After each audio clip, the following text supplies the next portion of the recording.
So hello guys, চলে এসেছি আমরা নতুন একটা ভিডিও নিয়ে। তো আজকে আমরা রেটোরিকের একটা দারুণ সুন্দর ফিগার অফ স্পিচ সম্পর্কে আলোচনা করব, যেটা অত্যন্তই গুরুত্বপূর্ণ তোমাদের এক্সামের জন্য। সেটা হচ্ছে হোয়াট ইজ মেটোনিমি। একদম সিম্পল একটা ফিগার অফ স্পিচ। কী রয়েছে তা চলো আগে ডেফিনেশনটা আমরা দেখি।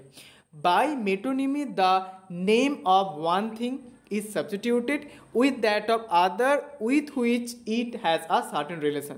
মানে যেই ওয়ার্ডের মধ্য দিয়ে কোনো একটা সাবজেক্টকে বা কোনো একটা কনসেপ্টকে যদি আমরা রেফার করে থাকি তখন আমরা সেটাকে বলি মেটোনিম। যেমন সাপোজ ধরে না দ্য ক্রাউন, এই ক্রাউন ওয়ার্ডটার মধ্যে দিয়ে কী বোঝানো হচ্ছে? ফর দ্য মোনার্কি ওয়ার্ডটাকে রেফার করছে। তো এইভাবে যে ওয়ার্ডটার মধ্য দিয়ে লজিক্যালি যেই কনসেপ্ট বা যেই সাবজেক্টকে রেফার করা হয় সেটাই হচ্ছে আমাদের মেটোনিমি। ওকে, যেমন দেখো এখানে এক্সাম্পলটা তোমাদের রয়েছে, হি অ্যাসেন্ডেড দ্য থ্রোন, অর্থাৎ তিনি সিংহাসনে আরোহণ করেছিলেন। তাহলে দেখো এটা সিম্পলি তুমি বুঝতে পারছো। দেখো থ্রোন ওয়ার্ডটার মধ্যে দিয়ে কী বলা হচ্ছে? এখানে অ্যাকচুয়ালি সার্বভৌমত্বের কথা বলা হচ্ছে বা সোভেরেনিটির কথা বলা হচ্ছে, বা বলতে পারো এটা হচ্ছে এক প্রকার একটা সিংহাসনে ওঠার কথাই বলা হচ্ছে, থ্রোন যেহেতু রয়েছে। তো হি অ্যাসেন্ডেড দ্য থ্রোন, অর্থাৎ তিনি সিংহাসনে আরোহণ করেছিলেন। তাহলে সিম্পলি এটা আমরা কী করব? This is an example of মেটোনিমি।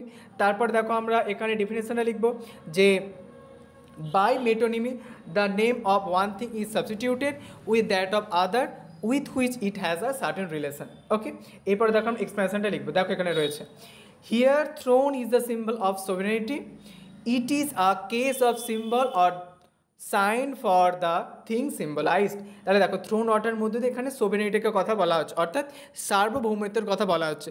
তো যেই ওয়ার্ডটার মধ্যে দিয়ে লজিক্যালি কোনো একটা ওই ওয়ার্ড রিলেটেড কোনো একটা টপিককে যখন সেখানে সিগনিফাই করা হয় বা ইমপ্লাই করা হয় বা সেখানে বলতে পারো ইন্ডিকেট করা হয়, তখন আমরা সেটাকে বলি মেটোনিমি। ওকে, চলো এবার তোমরা নেক্সট এক্সাম্পলটা আমার করে দেখাবে কমেন্ট বক্সে।